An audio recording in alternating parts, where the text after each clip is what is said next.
आपने वहाँ पे कहते हैं कि टिकट, मैं टिकट चेकिंग में था और मैं रोज़ 1000 आदमी से रोज़ हमारा पाला पड़ता था। वही कह रहा हूँ। तो आपने यहाँ तक अभी तक 4-7 महीने में क्या आपका ऑब्जर्वेशन मेरा इतना एक्सपीरियंस था पब्लिक के बीच में कि मैं आदमी को देख करके पहचान जाता था कि भाई किस तरीके का आदमी है, कैसे है, क्या चाहता है। मंशा तक भी हम पहचानते थे कि भाई ये एक्सपीरियंस था हमारा।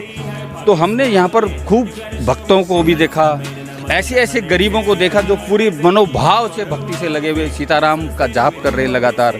और यहाँ पे पूरे वातावरण के अंदर राम राम राम राम ही हो रही थी। तो मतलब मन ऐसा लगता था, रोंगटे खड़े हो जाते थे कि यार रात को भी यदि नींद खुलती है 2:30 बजे तो राम राम सीताराम की आवाज़ आ रही है।